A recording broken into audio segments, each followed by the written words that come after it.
friends, we have a very unique lecture today for you.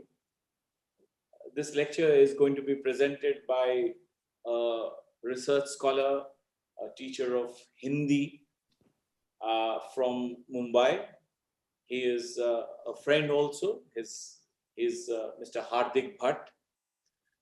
Hardik is presently teaching in the Department of Hindi as an assistant professor in KES BK Shroff College of Arts and Commerce in Kandivali in Mumbai. And today his lecture will be in Hindi. And हम सब आज हार्दिक साहब के lecture हम हिंदी में सुनेंगे. इनका lecture का जो टाइटल है, the title of his lecture in English would be new theatres colon the Pilgrim centre of Indian cinema. और अगर मैं इसको हिंदी में बोलूं तो उसको शायद ऐसा होगा, भारतीय सिनेमा की तीर्थ स्थल, new theatres.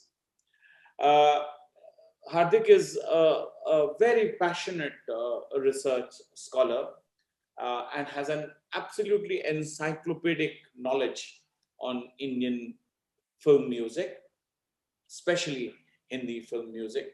He has a fantastic collection of old Hindi songs, about 70,000 rare film songs, and he has a collection of about 6,000 films. And there are many people who go after him, who run after him for these absolutely precious archival material that he has himself. He is himself a singer, an Indian classical singer, Visharad.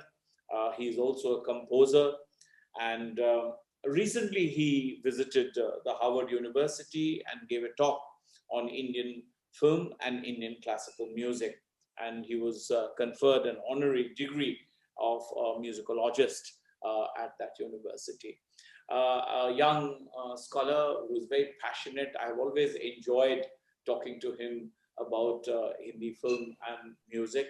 And so Hardik, a very hearty welcome to you in our refresher course on film studies. You will be giving an angle which will be very different. तो आपका lecture जो है, आप जो हमें प्रस्तुत करने वाले हैं, वो हमारे लिए बहुत महत्वपूर्ण इसलिए है क्योंकि वो एक अलग ही दिशा देगी हमारे इस फिल्म स्टडीज का जो कोर्स चल रहा है उसमें. सो हार्दिक, आप अपना लेक्चर शुरू करें. और मुझे पता है हार्दिक, आप पीपीटी भी यूज करेंगे और उसके साथ आप कुछ फिल्म्स और क्लिप्स भी दिखाएंगे, राइट? सो फ्रेंड्स, हार्दिक भट्ट. धन्यवाद सर. आज मैं जिस फिल्म स्टूडियो की बात करने जा रहा हूं, ये फिल्म स्टूडियो आज बहुत ही खस्ता हालत में पड़ा हुआ है, जैसे खंडर में तब्दील हो चुका हो. कलकत्ता में ये फिल्म स्टूडियो एक जमाने में हुआ करता था और इस स्टूडियो में भारतीय सिनेमा की बड़ी बड़ी हस्तियां काम किया करती थी. वो बड़ी बड़ी हस्तियां जिन्होंने फिल्म क्षेत्र में आगे चलकर एक अपना अलग ही मुकाम हासिल किया. दादा साहेब फाड़के ने जब राजा हरिश्चंद्र बनाई, भारत में फिल्म उद्योग पनप रहा था, अभी वो घुटनों के बल चल रहा था. 1931 में अर्देशर ईरानी ने आलम आरा नामक फिल्म बनाई. फिल्म इसलिए काफी चली क्योंकि पहली मर्तबा फिल्मों में आवाज सुनाई दी. उससे पहले चलते फिरते लोग पर्दे पर दिखते थे, लेकिन एक फुल फ्लेज टॉकी मूवी 1931 में आलम आरा आती है। 31 का ये दौर इसलिए महत्वपूर्ण है क्योंकि इस दौर में कई बड़ी बड़ी फिल्म स्टूडियोज जो है वो फिल्म उद्योग की ओर बढ़ रहे थे। जैसे सरदार चंदूलाल शाह ने दादर में रणजीत स्टूडियो 29 में शुरू किया था 1929 में। यही प्रभात फिल्म कंपनी पूना में अपना एक मुकाम हासिल करने के लिए जन्म ले रही थी। बॉम्बे टॉकीज तो बहुत बाद में आती है, मलाड में 1935 में हिमांशु राय उसको बनाते हैं। और कलकत्ता, वहां पर मादन थिएटर्स नामक एक फिल्म कंपनी हुआ करती थी। उस वो भी काफी प्रचलित फिल्म कंपनी थी। लेकिन उसी दौर में कलकत्ता में एक 4 एकड़ का बहुत बड़ा जंगल खरीदा जाता है, एक जमीन खरीदी जाती है और वहां पर वीरेंद्र नाथ सरकार नामक एक व्यक्ति न्यू थिएटर स्टूडियो की स्थापना करता है। ये स्टूडियो जो अपने आप में एक अद्भुत एवं अविस्मरणीय फिल्म कंपनी रही है।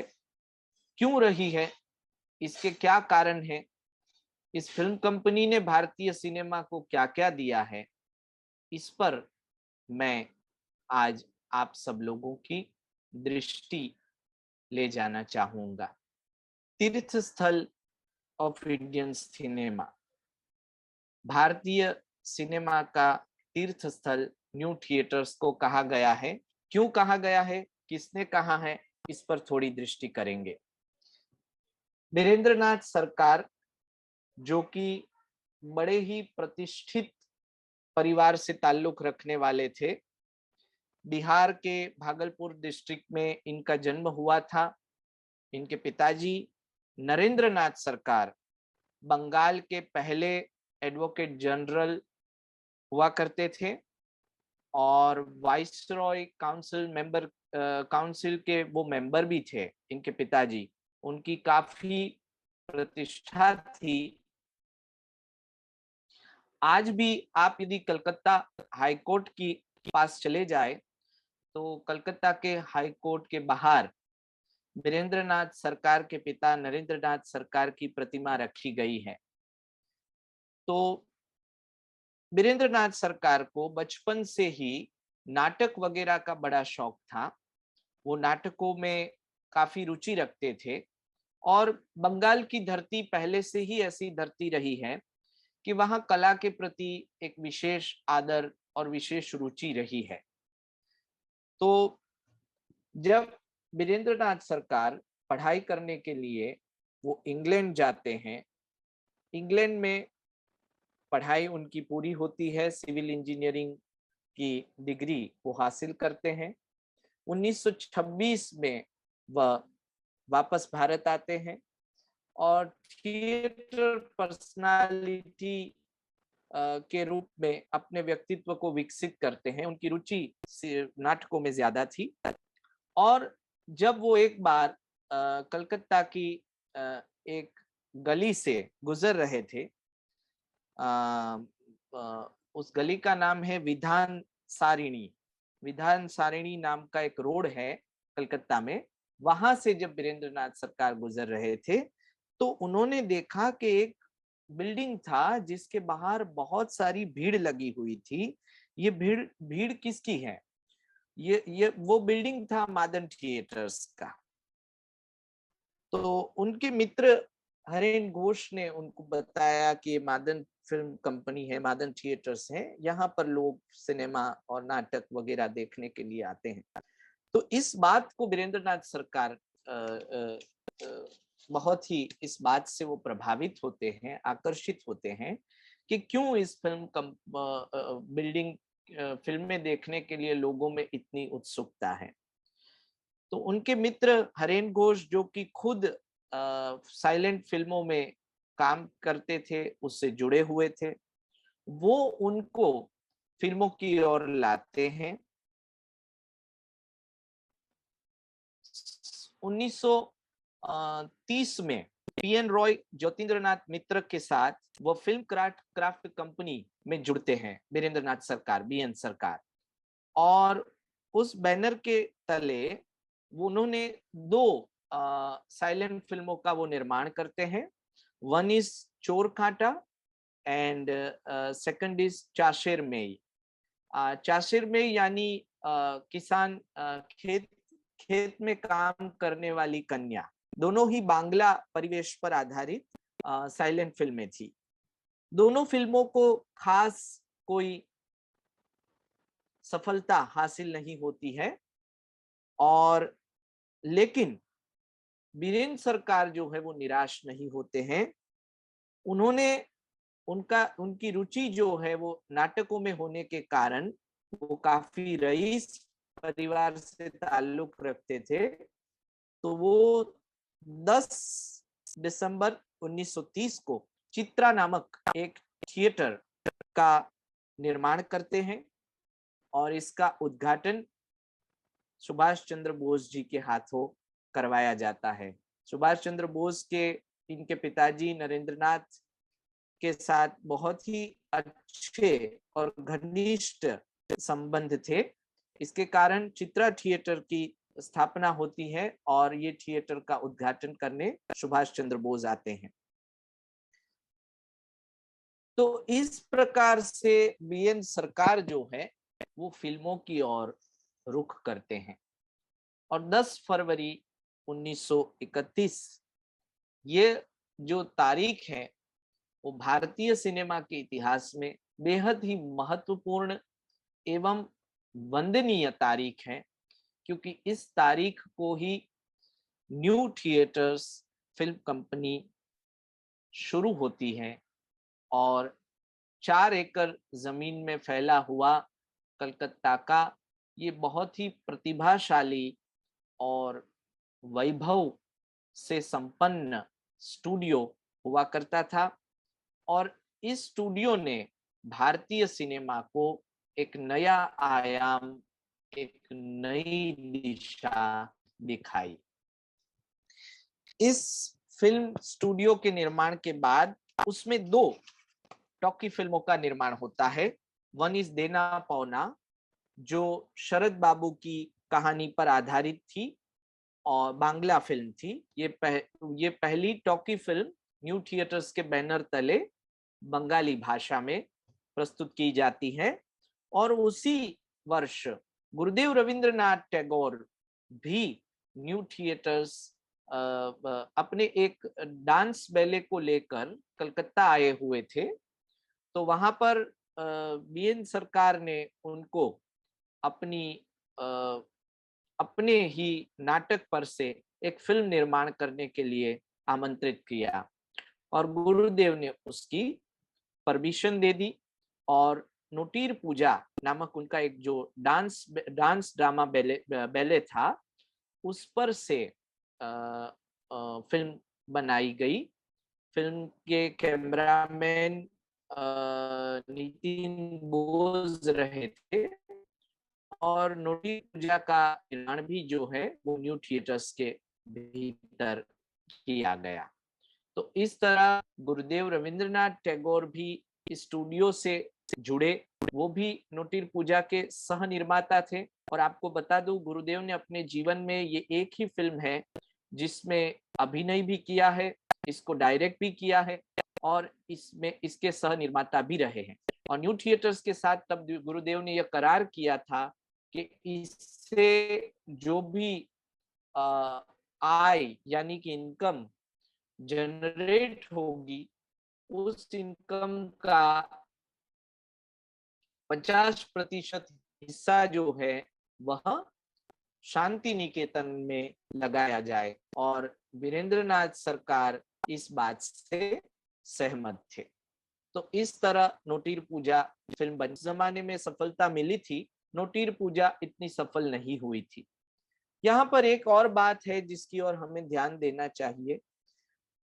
न्यू थिएटर्स फिल्म स्टूडियो जब एस्टैब्लिश होता है, उससे पहले जो फिल्म कंपनियां हुआ करती थी, जैसे इंपीरियल फिल्म कंपनी हो गई, अर्देश्वरी, रानी वगैरह की, मदन थिएटर्स हो गया, इन लोगों ने केवल धार्मिक या फिर जिसे हम कहे कि ऐतिहासिक या फिर कोई वेश प्रधान फिल्में, जैसे श्री फरहाद हो गया, रोमियो जूलियट हो गई, या फिर पौराणिक कथाओं पर आधारित इसी तरह की फिल्में प्रस्तुत की जाती थी। लेकिन न्यू थिएटर्स ने अपने जन्म के साथ ही एक नई परंपरा कायम की। बिना पौना शरद बाबू की एक कहानी पर से आधारित थी, तो साहित्यिक जो रचनाएं होती थी, साहित्यिक कृतियां हैं, उस पर से भी फिल्में बनाई जा सकती है, अच्छी फिल्में बनाई जा सकती है। यह परंपरा भी न्यू थिएटर्स फिल्म स्टूडियो ने कायम की। हर फिल्म स्टूडियो के अपने बैनर हुआ करते थे, हर फिल्म स्टूडियो के अपने लोगो हुआ करते थे। न्यू थिएटर्स फिल्म स्टूडियो का अपना लोगो तो था ही, लेकिन उसका अपना एक मोटो सॉन्ग, जिसे हम हेतु गान होगा, बंगाली निर्माता निर्देशक वगैरह होने के बावजूद इस फिल्म स्टूडियो का जो मोटो सॉन्ग था, हेतु गीत था, वह संस्कृत में था। और उसकी कुछ पंक्तियां इस प्रकार थी, जीवोतांग ज्योति रेतु छायाम, मतलब हमने ये जो चलचित्र की ज्योति प्रज्वलित की है, ये हमेशा दिग दिगंतर जीवित रहे, अमर रहे, चिरंजीव रहे, ऐसी भावना के साथ इस स्टूडियो की स्थापना होती है। अब मैं बात करूंगा इस फिल्म स्टूडियो की कुछ विशेषताओं पर।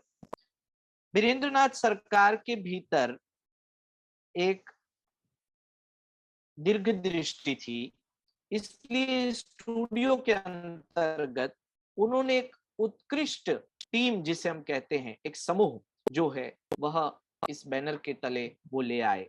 यहाँ के आप डायरेक्टर देखिए, यहाँ के टेक्नीशियन देखिए, यहाँ के साउंड रिकॉर्डिस्ट देखिए, यहाँ के कलाकार देखिए, यहाँ के फिल्म पटकथा लिखने वाले देखिए, यहाँ के गाने लिखने वाले गीतकार देखिए, यहाँ का संगीत विभाग देखिए। हर तरह से वीरेंद्रनाथ सरकार ने अपनी इस फिल्म कंपनी को समृद्ध बनाने का काम किया। न्यू थिएटर्स की जब बात होती है, तो इस फिल्म स्टूडियो को समझने के लिए दादा साहेब फाल्के भी जो जिनका अंतिम दौर रहा, उसमें इस फिल्म संस्था से जुड़े थे और उन्होंने भी इस फिल्म संस्था के साथ थोड़े समय तक काम भी किया था। ये बात शायद कम लोग जानते हैं कि Dada Saheb Phalke new theatre studio से जुड़े थे। तो दोनों ही भारतीय सिनेमा के फादर फिगर माने जाते हैं, वीएन सरकार भी और दादा साहेब फाल्के भी। अब मैं आता हूं फिल्म के डायरेक्टर्स और टेक्नीशियंस। क्यों न्यू थिएटर स्टूडियो पर हमें अभ्यास करना चाहिए, क्यों न्यू थिएटर स्टूडियो की बात हमें आज के दौर में करनी चाहिए, इसकी ओर मैं आप सबकी दृष्टि ले जाना चाहूंगा। प्रेमांकु राठौर थी, जो बहुत बड़े नॉवेलिस्ट थे, बहुत उपन्यासकार थे, कहानीकार थे, नाटककार थे। प्रेमांकु राठौर थी, ये फिल्म न्यू थिएटर्स में बतौर डायरेक्टर जुड़े, और उसके अलावा वो फोटोग्राफी भी बहुत अच्छी और फिल्में बहुत अच्छे पटकथा लेखक भी थे, फिल्में लिखा करते थे। तो प्रेमांकुर राठौर थी जो है, वो देना पौना जो फिल्म बनी थी न्यू थिएटर्स में, पहली बांग्ला फिल्म, बोलती बांग्ला फिल्म, उसके वो डायरेक्टर रहे थे। उसके बाद सुबह का सितारा, जिंदा लाश, मोहब्बत के आंसू को राठौर थी ने निर्देशन किया था। 31 में देना पौना बनने के बाद 32 के वर्ष में हिंदी में 1932 में सुबह का सितारा, जिंदा लाश, मोहब्बत के आंसू जैसी फिल्में आती है। ये फिल्मों को सफलता नहीं मिलती है, इन फिल्मों को इतनी सफलता नहीं मिलती है क्योंकि ये साल के भीतर ही कलकत्ता के सिनेमा घरों से उतर जाती है।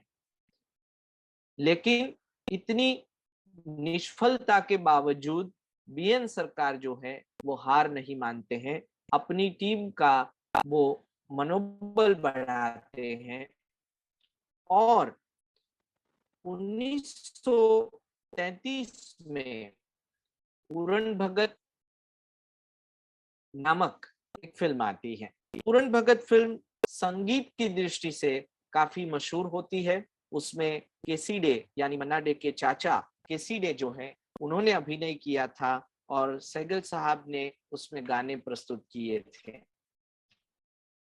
तो इस तरह से प्रेमांकुर राठौर हुए, देवकी बोस का नाम आज भी भारतीय सिनेमा के डायरेक्टरों में बड़े ही आदर से लिया जाता है। इनकी बनाई हुई फिल्म चंडीदास फिल्म बंगला में और हिंदी में न्यू थिएटर्स की जो प्रसिद्धि है, उसकी जो आभा है, उसकी जो ख्याति है, वो पूरे देश में फैल जाती है। चंडीदास काफी सफल फिल्म रही, न्यू थिएटर्स की पहली सफल फिल्म इसे हम कह सकते हैं। उस जमाने में सहगल साहब के गाने, उमा शशि के गाने घर घर में गुंजा करते थे। चंडीदास फिल्म, ये फिल्म की का जिक्र मैं इसलिए भी करना चाहूंगा क्योंकि इस फिल्म के माध्यम से उस जमाने की जो रूढ़िवादी परंपरा थी, छुआछूत वगैरह, उस पर भी कहीं न कहीं अप्रत्यक्ष रूप से यानी इनडायरेक्टली प्रहार करने का काम भी इस फिल्म ने किया था। उस प्रथा के विरोध में भी कहीं न कहीं जो स्वर उठा वर्ण व्यवस्था के खिलाफ, वो भी इस फिल्म के माध्यम से उठा था। और चंडीदास फिल्म तकरीबन 64 हफ्ते कलकत्ता में चली थी, कलकत्ता के सिनेमा घरों में चली थी। तो मैं चंडीदास फिल्म का ही एक आपको सीन दिखाना चाहूंगा। उससे पहले न्यू थिएटर स्टूडियो कैसा हुआ करता था, उसकी एक झलक हम यहाँ पर देखते हैं। इसमें उसका एक गाना भी मैंने मर्ज किया हुआ है।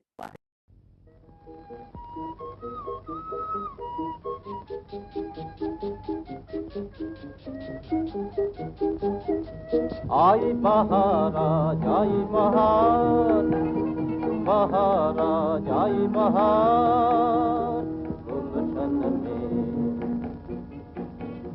गुलशन में लिए फूल के हार, बहारा जाई बहार, बहारा आई बहार।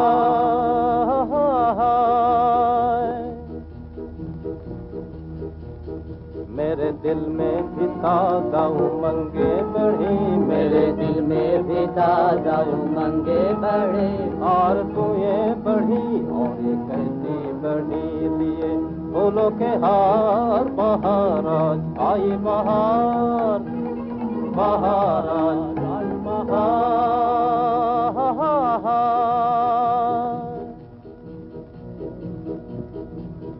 मस्ती से डाले जो यूं तू मुझे, मस्ती से इनकी आंखें लड़े, मस्ती से डाले जो यूं तू मुझे, इस मस्त से इनकी आंखें लड़े।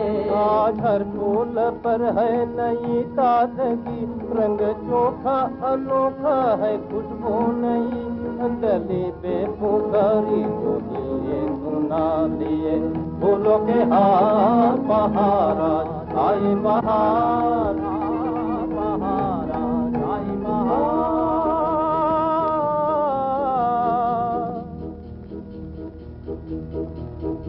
आज फूलों का बुलबुल से प्यार होने को है, आज फूलों का बुलबुल से प्यार होने को है, आज थालों में संदल आने को है, आज प्यालों में उपट उपजन आने को है आज, सालों में संदल आने को है आज, प्यालों में उपजन आने को है। अब तराने छेड़े नए, आओ मिलजुल के गाने गाए नए, आओ शादी रचाए शोर हम सब नए, ये शादी नहीं आओ दुनिया बदलने का दिन आ गया रे, फूलों के हार महाराज आई महाराज, महाराज आई महाराज। तो इस तरह की क्लासिक जो फिल्मों की परंपरा है वो भी न्यू थिएटर स्टूडियो से शुरू होती है।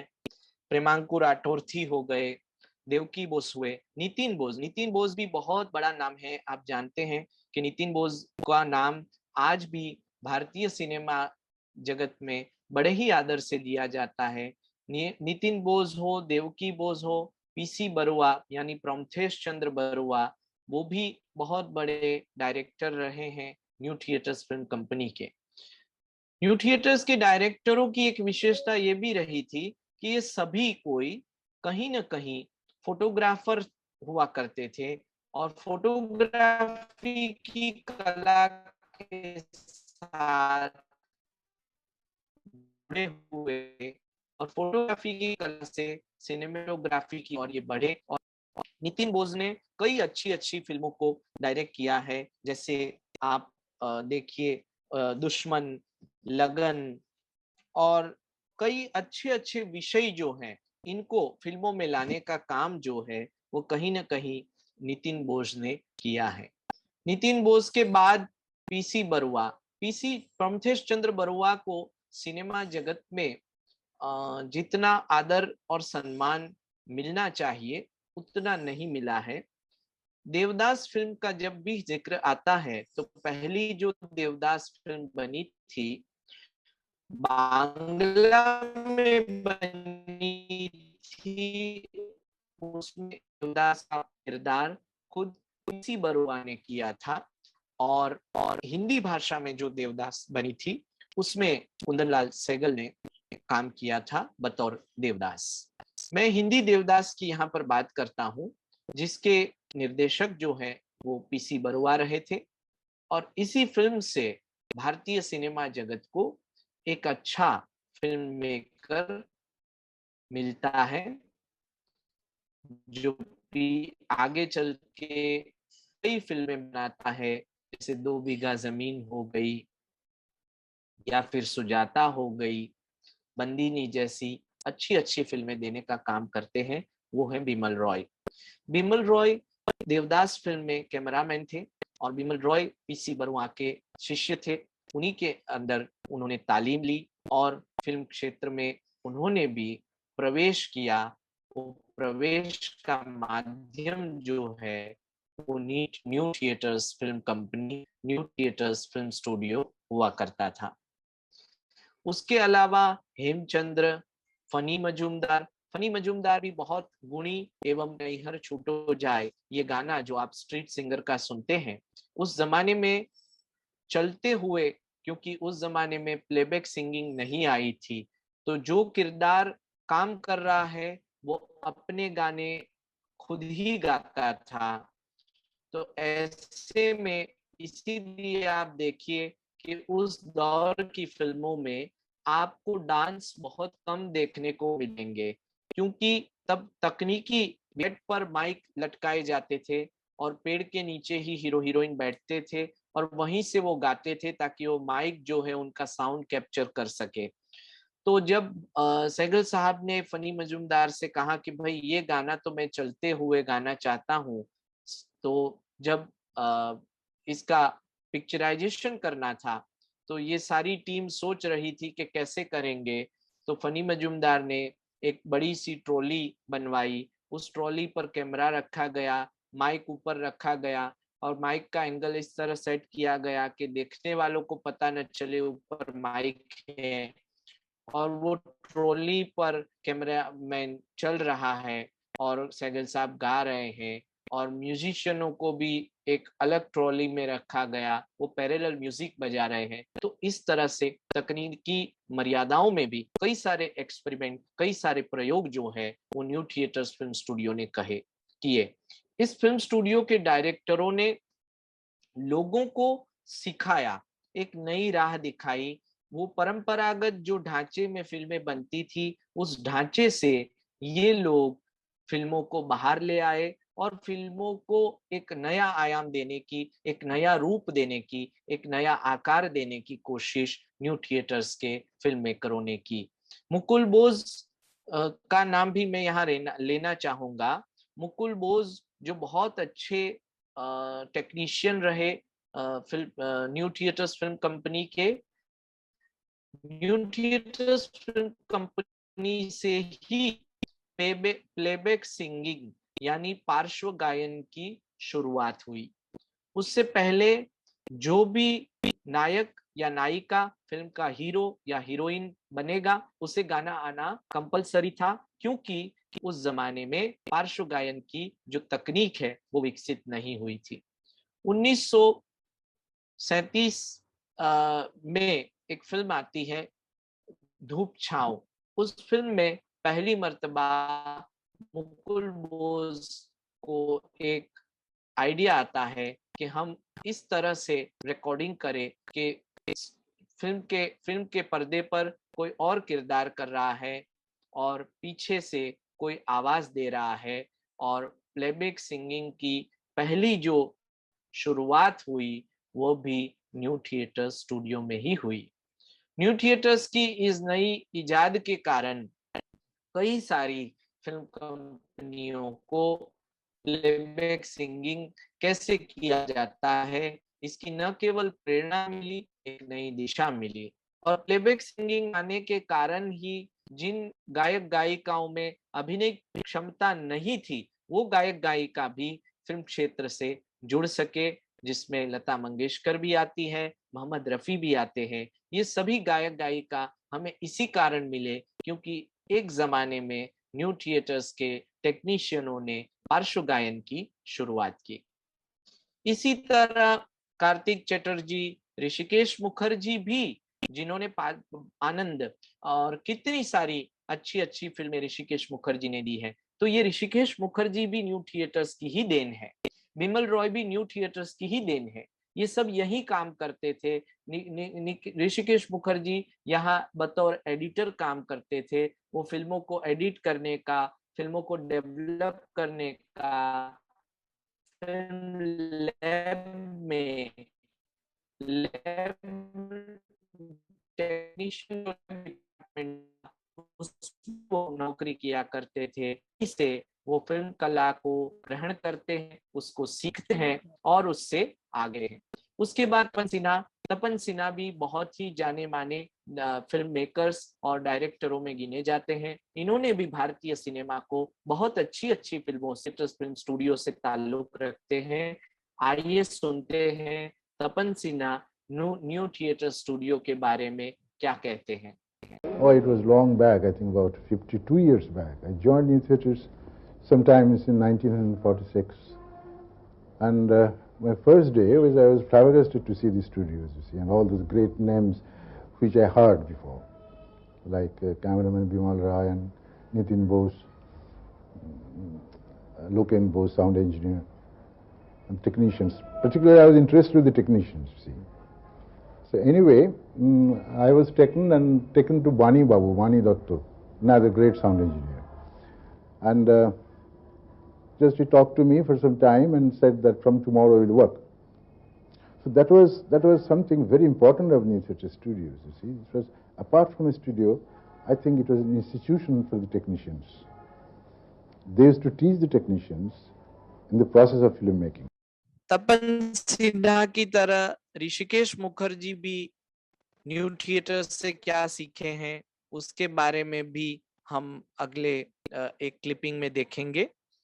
I made a film called Anupama. So one day I came home, I found this next, I used to stay next door. Nitinda seated there. I said, Putulla. We used to call him Putulla. Putulla, I have just seen your film. So I thought, he will criticize or something. I said, tell me, Putulda, where I have gone wrong. No, I have come to tell you that in one scene the hero, heroine, they meet. Next scene, you have made the hero sit near the window. Heroine is there, hero has gone further away. I have come to bless you for that. I said, this is the greatest satisfaction I have made making this film. That you came all the way, you liked the scene so much, you came to bless me. So these are real gurus. और आशा करता हूं आप लोगों को ये clipping पसंद आई होगी। इसके बाद यहाँ के जो अदाकार रहे, अदाकाराएं रही, न्यू थिएटर स्टूडियो ने अच्छे अच्छे कलाकार हमें दिए। आपको इनमें से कई नाम शायद पता होंगे और कई नामों से आप लोग अनभिज्ञ होंगे। केसी डे मरहूम पार्श्व गायक मन्ना डे के चाचा हुआ करते थे। इनका मूल नाम कृष्णचंद्र डे और इनको उस जमाने में कलकत्ता का तानसेन भी कहा जाता था। ये प्रज्ञाचक्षु गायक थे। इनको मृद और बुलंद थी कि वीरेंद्रनाथ सरकार ने इनकी प्रतिभा को परखा। और उस जमाने में मैंने जैसे पहले ही कहा कि प्लेबैक सिंगिंग नहीं हुआ करती थी, तो केसी डे को उन्होंने इंट्रोड्यूस किया। उनके लिए खास फिल्मों में एक सीन लिखा जाता था, उनके लिए एक पात्र जो है डेवलप किया जाता था ताकि केसी डे को प्रस्तुत किया जा सके फिल्मों में। क्योंकि उस समय की जो जनता थी वो इनके गाने से काफी मुतासिर थी। पंकज मलिक के बारे में जितना भी कहा जाए उतना कम है। पंकज मलिक साहब ने फिल्मों में बतौर एक्टर काम भी किया। वो बहुत अच्छे संगीतकार भी थे और उतने ही अच्छे गायक थे। उनके जैसी मधुर और बुलंद आवाज वाले गायक हैं मुश्किल ही नहीं, मैं कहूंगा असंभव है। पंकज मलिक ने भी न्यू थिएटर्स फिल्म स्टूडियो में फिल्म संगीत में एक नई दिशा लाई।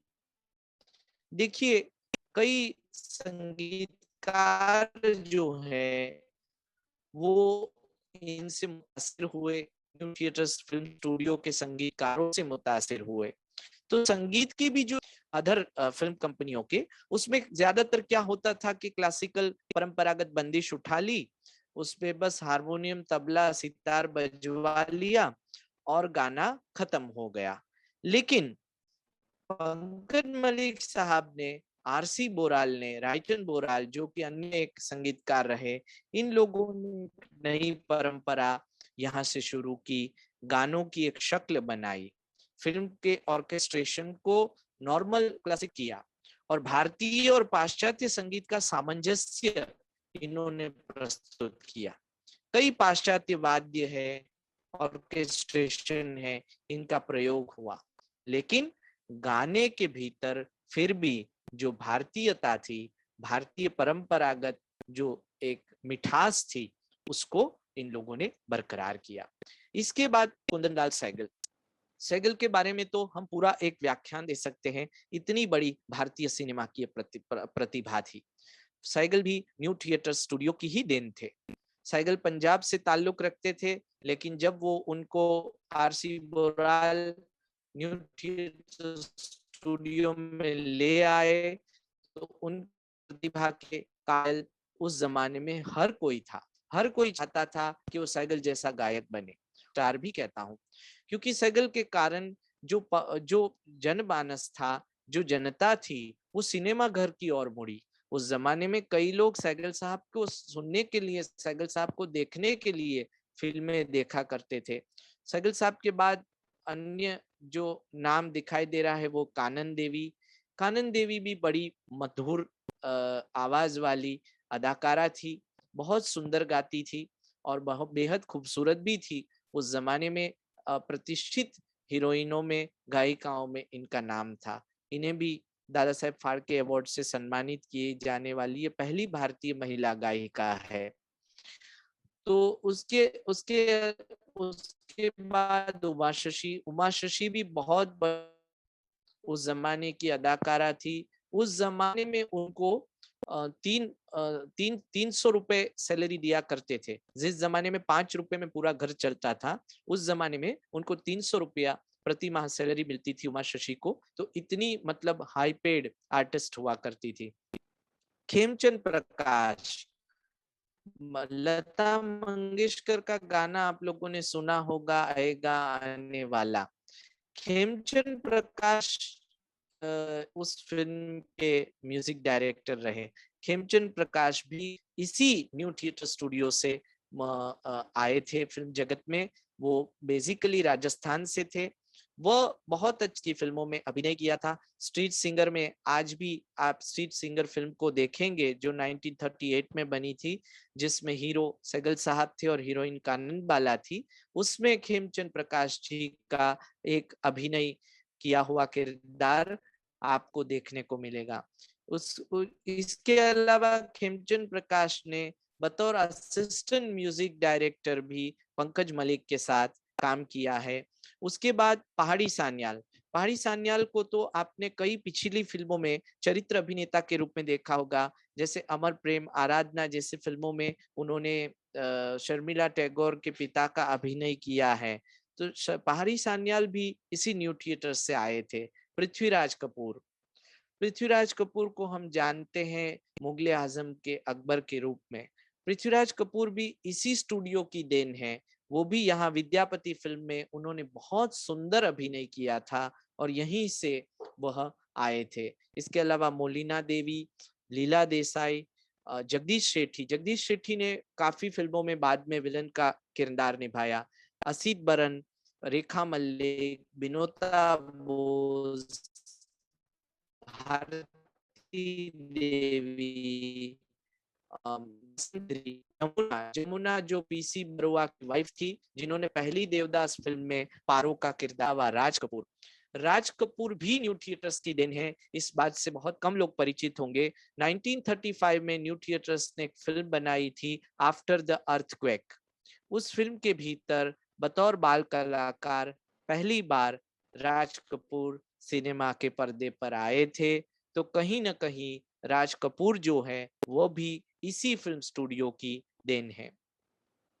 इस बात की ओर मैं आप लोगों की दृष्टि इसलिए लाना चाहता हूं कि हमारे देश की एक परंपरा रही है कि हम हमेशा गंगा के तट पर जाते हैं, गंगा का स्नान करते हैं, गंगा स्नान करके अपने आप को पवित्र मानते हैं, लेकिन हम कभी भी गौमुख की ओर दृष्टि नहीं करते हैं। तो फिल्म जगत का ये वो गौमुख है जहां से कई सारी गंगाएं निकली है। आगे चल के वो खुद अपने आप में एक मुकम्मल अदाकार, एक मुकम्मल गायक बनकर बाहर आए हैं। तो इस स्टूडियो ने भारतीय सिनेमा को हर तरह से समृद्धि देने में बड़ा योगदान दिया है, और न केवल समृद्धि प्रदान की है बल्कि एक परंपरा कायम की है। एक अच्छे फिल्म मेकरों की एक परंपरा कायम की है।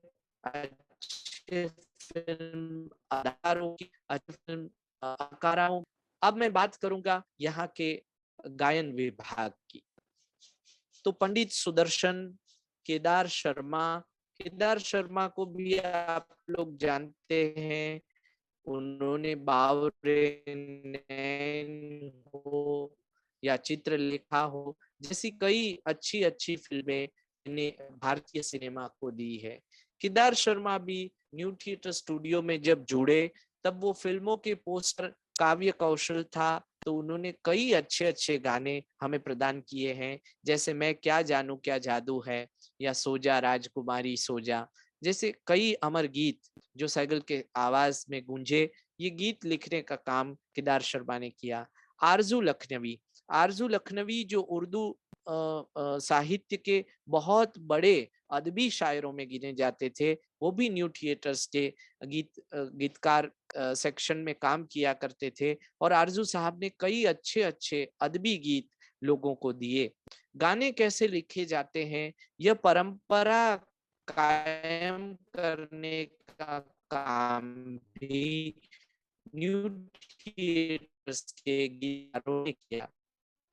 आगे चल के चाहे लुधियानवी हो या फिर बड़े बड़े गीतकार हुए भारतीय सिनेमा में, उन सब ने अपने आदर्श जो है वो इन लोगों को माना। लखनवी साहब ने उर्दू में भी अच्छे गाने दिए, हिंदी में भी अच्छे गाने दिए। आज भी उनकी लिखी हुई गजल, ए कातिबे तकदीर मुझे इतना बता दे, क्यों मुझसे खफा है तू, क्या मैंने किया है, औरों को खुशी मुझको फकत दर्द रंजो गम, दुनिया को हंसी और मुझे रोना दिया है। आज भी लोग आरजू साहब की इस गजल को याद करते हैं, जिसको पंकज मलिक साहब ने स्वरबद्ध किया था और सैगल साहब की आवाज में ये गूंजी थी।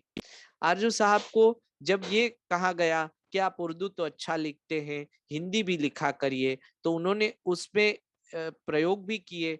जैसे एक गाना था फिल्म लगन का 1941 की, ये फिल्म थी न्यू थिएटर्स की, जिसमें सैगल बतौर को रार मचाई, छोड़ो भी ये निठुराई, काहे को रार मचाई, मन के बैर को मोह से बदलो, दुख भी सुख बन जाई, इसी मोह में अपना पराया, दोनों की है भलाई, काहे को रार मचाई। तो आप देखिए यहाँ कोई भी उर्दू शब्द का प्रयोग नहीं है, संपूर्ण शुद्ध हिंदी में गाना लिखा। पंडित सुदर्शन भी बहुत अच्छे गीतकारों में रहे, उनका भी बड़ा नाम था न्यू थिएटर्स फिल्म कंपनी में, और उन्होंने कई कई अच्छे गाने की। जो न्यू थिएटर्स फिल्म कंपनी थी उसमें जितने समृद्ध एक्टर थे, एक्ट्रेसेस थी, लिरिक्सिस्ट थे, उतने ही समृद्ध यहाँ के संगीतकार भी थे। आरसी बोराल, जिसे भारतीय सिनेमा संगीत का भीष्म पितामह कहा जाता है, सिनेमा संगीत का भीष्म पितामह आरसी बोराल को कहा जाता है। भारतीय सिनेमा संगीत के पिता का दर्जा पंकज मलिक को दिया जाता है। और भारतीय सिनेमा, तो भारतीय सिनेमा संगीत के पितामह रहे आरसी बोराल और पंकज मलिक। तिमिर बरन साहब भी यहीं के एक संगीतकार थे, और केसी डे जो मन्ना डे के चाचा थे। इन चारों संगीतकारों ने अपने संगीत से भारतीय सिनेमा संगीत को न केवल समृद्ध किया, बल्कि आगे की जो पीढ़ी थी, यानी नौशाद वाली जो पीढ़ी थी, श्याम सुंदर वाली जो पीढ़ी थी, पीढ़ी थी, उस पीढ़ी को इन्होंने प्रेरणा दी कि कैसे फिल्म का संगीत होना चाहिए, जो अन्य संगीत से अपनी एक अलग पहचान बनाए। आरसी बोराल साहब, जिन्होंने ऑर्केस्ट्रेशन क्या होता है ये शुरू किया। उन्होंने पहले तो एक हारमोनियम और एक तबला या पखावज बजता था, उन्होंने उसमें सितार भी ऐड किया, मैंडोलिन ऐड किया, चेलो और ये आपका पियानो, ये चीज़ें उन्होंने शुरू की, तो उसकी एक शक्ल बनाई। तो हमारे वहाँ तो हिंदुस्तानी म्यूजिक में ऑर्केस्ट्रा होता ही नहीं है, लेकिन उन्होंने एक ऑर्केस्ट्रा का रूप दिया। तो फिल्मी संगीत में डबल बेस या फिर जिसे मैं कहूँ हारमोनी, काउंटर मेलोडी, ये सारी चीजें इससे पहले नहीं आई थी। ये सारी चीजों का प्रयोग, ये सारी चीजों का की इजाद जो है वो न्यू थिएटर्स के संगीतकार करता था। मतलब आज की तरह एक गाने वालों को अलग माइक हो या बजाने वालों को अलग माइक हो, ऐसी सुविधा नहीं हुआ करती थी। तब इस तकनीकी मर्यादा में भी इन लोगों ने बड़े बड़े ऑर्केस्ट्रा तैयार किए, और ऑर्केस्ट्रेशन में गाने, म्यूजिक दोनों का इन्होंने सुमेल किया। और सुमेल इस तरह से किया कि पाश्चात्य संगीत की नकल नहीं थी, पाश्चात्य संगीत कहीं भी भारतीय संगीत पर हावी नहीं था।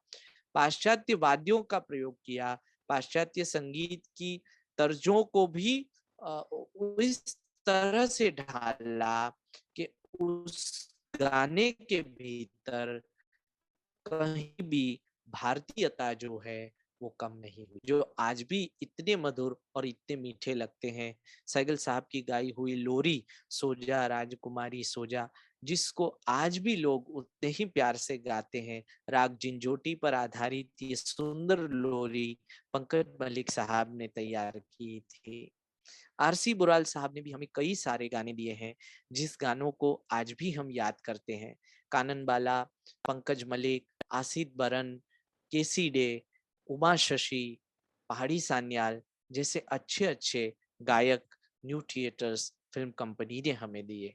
तो आज भी ये फिल्म कंपनी भारतीय सिनेमा संगीत को समृद्ध करने में इस फिल्म कंपनी का बहुत बड़ा योगदान रहा है। फिल्मों के संगीत को एक नई दिशा देने में भी न्यू थिएटर्स फिल्म कंपनी का बहुत ही ज्यादा योगदान रहा है।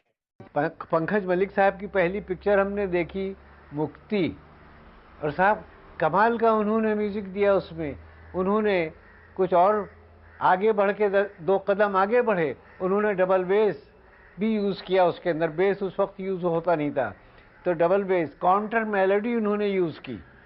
काउंटर मेलोडी उस वक्त कोई जानता नहीं था, और वो जैसे धरती माता में था, मैं मन की बात बताऊं, उसमें काउंटर मेलोडी वगैरह उन्होंने इस्तेमाल की, हारमोनी इस्तेमाल की, उन्होंने पाइप ऑर्गन का इस्तेमाल किया। ये तमाम चीज़ें जो थी ये उससे पहले कभी नहीं आई थी।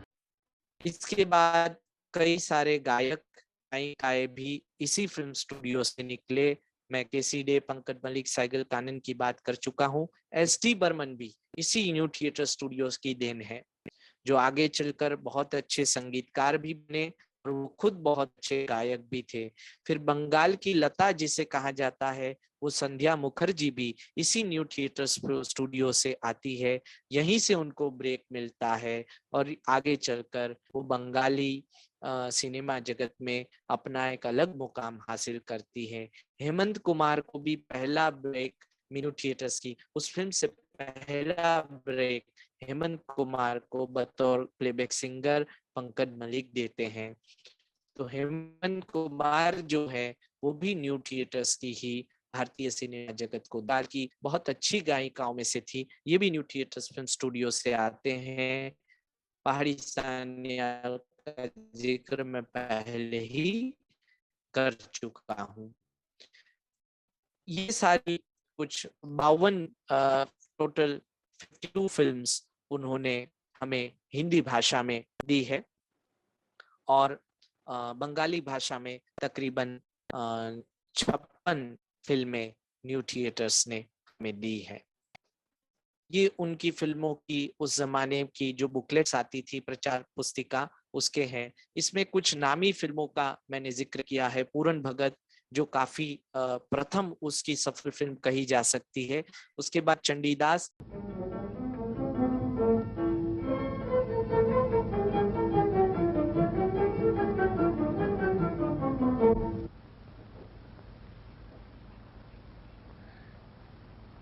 क्यों ठाकुर, क्या रोज की तरह आज भी आप फूल तोड़ने आए हैं? हाँ रामी, मंदिर के आसपास बहुत से गरीब लोग रहते हैं। ऐसे छोटे काम के लिए उन्हें आज्ञा कीजिए। ये काम आपके लायक नहीं, क्योंकि आप हिंदू जाति के शिरोमणि हैं, ब्राह्मण हैं और आचार्य जी के बाद इस मंदिर के सबसे बड़े आदमी हैं। रामी, किसी का बड़े और किसी का छोटे घर में जन्म लेना ये मनुष्य की इच्छा और अधिकार में नहीं है।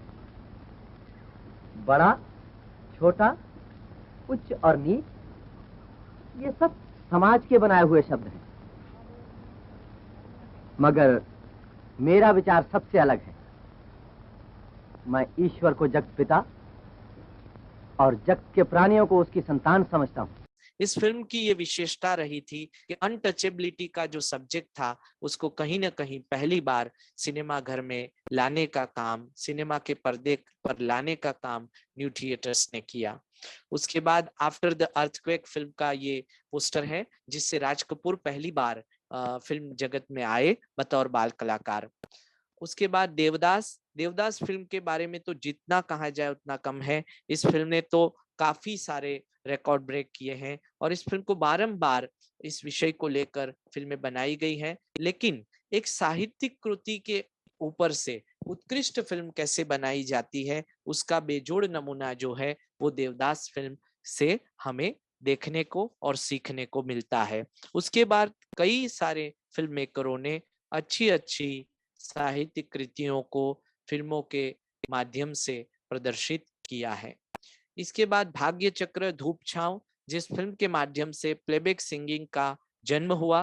प्लेबैक सिंगिंग पार्श्व गायन की परंपरा जो है वह यहाँ से शुरू हुई। न्यू थिएटर्स ने इसके अलावा माया, मिलियोनर, अभागिन, मुक्ति फिल्म का जिक्र मैं इसलिए करना चाहूंगा क्योंकि इस फिल्म को नाम जो शीर्षक जो है वो खुद गुरुदेव रविंद्रनाथ टैगोर ने दिया था। यह फिल्म ऐसी फिल्म थी जिसमें एक पति से असंतुष्ट उसकी पत्नी जो है उसे उसका पति खुद को छोड़कर जाने की अनुमति देता है और अपना जीवन अपने तरीके से नए सिरे से शुरू करने की अनुमति देता है। ये वो 1937 की ये फिल्म रही है। उस जमाने में इतनी मर्यादा थी, इतनी रूढ़ियां थी, उस जमाने के हिसाब से इस फिल्म को ऐसे विषय को उठाना ये कोई क्रांतिकारी ही कदम उठाने वाली बात थी। तो ऐसे विषयों को न्यू थिएटर्स लाया था। प्रेसिडेंट फिल्म में पहली बार लव ट्रायंगल की जो फिल्में आज हम देखते हैं कि लव ट्रायंगल के विषय वाली फिल्म है, ये फिल्मों की परंपरा भी न्यू थिएटर्स ने शुरू की थी प्रेसिडेंट फिल्म से। इसमें जो कहानी थी वो इसी तरह की थी कि दो बहनें होती हैं, वो एक ही आदमी को प्यार करती है। तो इस तरह की कहानी लेकर प्रेसिडेंट फिल्म आती है। विद्यापति फिल्म बैकग्राउंड म्यूजिक की दृष्टि से बहुत समृद्ध फिल्म रही है। बैकग्राउंड म्यूजिक फिल्मों में बहुत मायने रखता है। बैकग्राउंड म्यूजिक का क्या महत्व होता है, यह परंपरा भी न्यू थिएटर्स ने आगे चलकर फिल्म मेकरों को, अन्य फिल्म कंपनियों को सिखाई। विद्यापति का संगीत अद्भुत था। पहाड़ी सान्याल, कानन देवी और पृथ्वीराज कपूर ने इस फिल्म में अभिनय किया था। यह फिल्म उस जमाने में काफी सफल और काफी चर्चित रही थी। मैथिली भाषा के प्रतिष्ठित कवि विद्यापति के जीवन पर आधारित यह फिल्म दर्शकों को बहुत कुछ दे जाती है। इसके बाद स्ट्रीट सिंगर भी फिल्म काफी चली थी।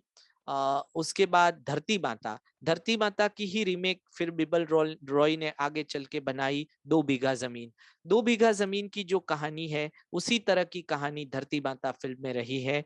बिमल रॉय यहीं से प्रेरित होकर 2 बीघा जमीन बनाते हैं। तो ये फिल्म भी काफी उन दिनों धरती माता चली थी। उसका एक गाना भी बड़ा मशहूर था, मुझे आज भी याद है, दुनिया रंग रंगीली बाबा दुनिया रंग रंगीली।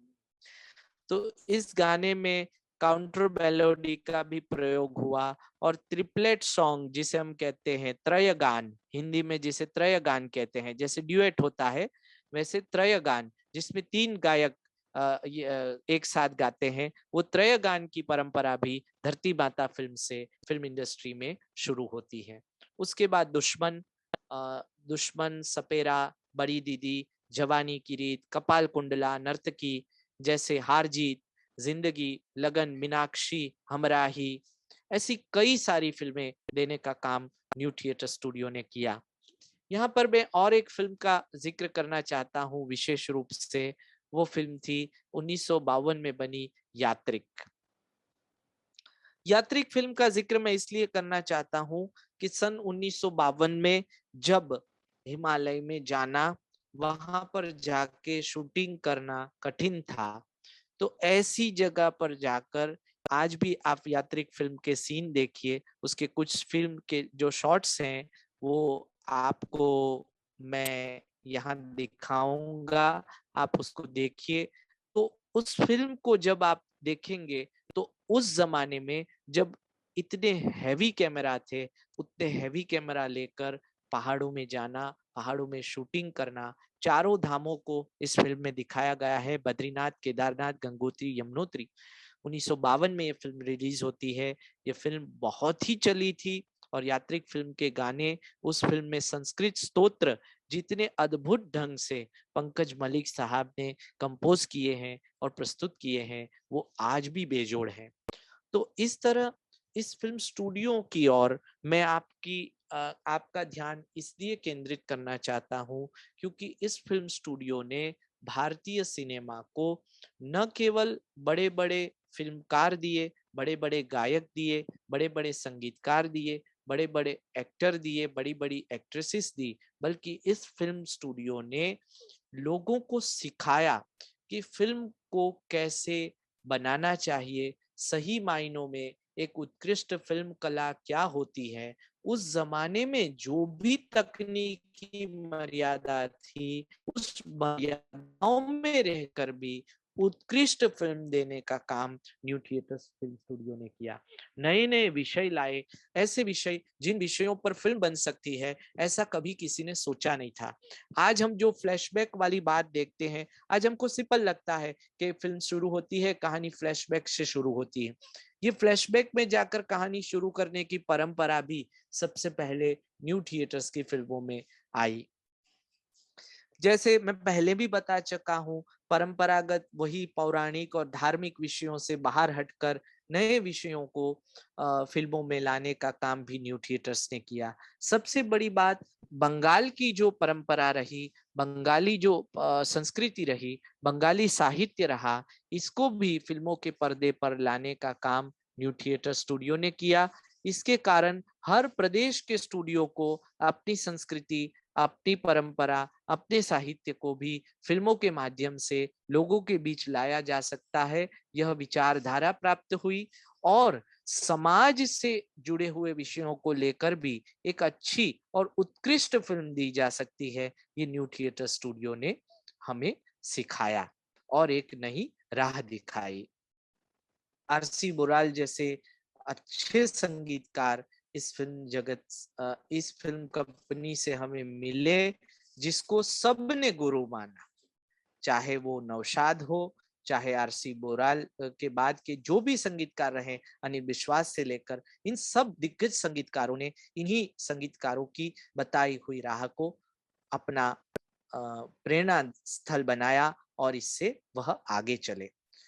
बैकग्राउंड म्यूजिक जो है वह 1934 से पहले की जो फिल्में आई, उस फिल्मों में बैकग्राउंड म्यूजिक का कोई प्रयोग इतना देखने को नहीं मिलता है, लेकिन एक प्रॉपर जो बैकग्राउंड म्यूजिक फिल्मों को बहुत ही ऊपर उठाने में काम कारगर सिद्ध होता है, वो बैकग्राउंड म्यूजिक जो है वो कैसे दिया जाना चाहिए, वह भी न्यू थिएटर्स की चंडीदास फिल्म से दिखाई देता है। आप चंडीदास फिल्म को आज भी देखिए, यूट्यूब पर अवेलेबल है। उस फिल्म में जो बैकग्राउंड म्यूजिक है वो काबिले तारीफ है। इसके बाद प्लेबैक सिंगिंग भी यहीं से इजाद होता है। तो इस तरह इस फिल्म्स कंपनी को लोगों ने न केवल सराहा अपने जमाने में, दूसरा इस फिल्म कंपनी ने कई बड़े बड़े जो है वो फिल्म मेकरों को अपनी ओर आकर्षित किया। फिल्में कैसे बनाई जाती है ये लोगों को सिखाया। सही मायनों में एक फिल्म क्या होनी चाहिए, फिल्म को कला की दृष्टि से देखने की परंपरा न्यू थिएटर्स में हुआ करती थी। न्यू थिएटर्स कभी भी पैसे कमाने के लिए फिल्म नहीं बनाता था। उनकी फिल्में हमेशा क्लासिक हुआ करती थी, जिसे हम प्रबुद्ध वर्ग कहते हैं। सुसंस्कृत पढ़ा लिखा जो वर्ग है वो इनकी फिल्मों को हमेशा देखा करता था और उस जमाने में न्यू थिएटर्स की फिल्में देखना भी एक प्रतिष्ठा का विषय हुआ करता था। तो ऐसे बीरेंद्रनाथ सरकार ने हमें इतनी अच्छा एक स्टूडियो, मैं केवल इसे स्टूडियो नहीं कहता हूँ, ये उस जमाने में एक फिल्म इंस्टीट्यूट था, क्योंकि उस जमाने में भारत परतंत्र था। हमारा कोई भी स्वतंत्र फिल्म इंस्टीट्यूट नहीं था जहां जाकर सीखा जा सके कि फिल्में क्या होती है, फिल्में कैसे बनाई जाती है, निर्देशन क्या होता है, कैमरे को प्रयुक्त करने की कला क्या आज के होती है। तो ये सारी चीजें जो है वो इस स्टूडियो से कई फिल्म मेकर ने सीखी। बिमल रॉय, ऋषिकेश मुखर्जी, ये उसके उदाहरण है। तपन सिन्हा वगैरह ये सब यहीं से तैयार हुए, यहीं से ट्रेन हुए और एक अच्छी अदबी फिल्मों की परंपरा न्यू थिएटर स्टूडियो ने दी। 1940 में स्टूडियो में आग लगी थी और उसके बाद दूसरा जो विश्व युद्ध हुआ उसके बाद स्टूडियो जो है वह आर्थिक रूप से बहुत ही खराब स्थिति में चला गया। तो 3 लाख रुपए की प्रॉपर्टी का ये स्टूडियो 60,000 का मासिक वेतन उस जमाने में बेर नहीं कर सकता था, उसको नहीं ये कर सकता था। इसलिए 1954 में बकुल फिल्म के बाद स्टूडियो बंद कर दिया गया। आज भी ये स्टूडियो खस्ता हालत में कलकत्ता में है, लेकिन इसे तीर्थ स्थल क्यों कहा और किसने कहा उसकी बात करके मैं अपने वक्तव्य को विराम देता हूँ। 1970 में न्यू थिएटर स्टूडियो बंद होने के कई साल बाद 1970 में अपने एक नाटक के काम के लिए जब पृथ्वीराज कपूर कलकत्ता जाते हैं तो वो एयरपोर्ट से उतरते हैं और अपनी कार लेकर सीधे न्यू थिएटर स्टूडियो जाते हैं और स्टूडियो के दरवाजे के बाहर वो दंडवत प्रणाम करते हैं। तब उनके साथ जो उनके असिस्टेंट वगैरह थे वो उनको पूछते हैं कि आप इसे दंडवत क्यों करते हैं। तब पृथ्वीराज कपूर जवाब देते हैं कि यह तो भारतीय सिनेमा का तीर्थ स्थल है, हम सब इसी स्टूडियो की देन है, यदि न्यू थिएटर्स नहीं होता तो हम सब फिल्म जगत में नहीं होते। तो इस तरह हम आज इस फिल्म स्टूडियो को याद करते हैं और मैं रामानुजन कॉलेज और निर्माल्य सर का आभार प्रकट करता हूँ, उनके प्रति कृतज्ञता व्यक्त करता हूँ कि मेरे जैसे एक अदने से वक्ता को उन्होंने अपनी बात रखने का अवसर दिया। मैं आशा करता हूँ कि इस वक्तव्य को सुनकर आप लोग इस स्टूडियो की ओर और गहराई से दृष्टि डालेंगे और गहराई से इनकी फिल्मों का इन्होंने जो दिया है उसका अध्ययन करेंगे, उस पर शोध करेंगे। हमें अपनी इस सांस्कृतिक विरासत को अवश्य हर दृष्टिकोण से देखना चाहिए। धन्यवाद।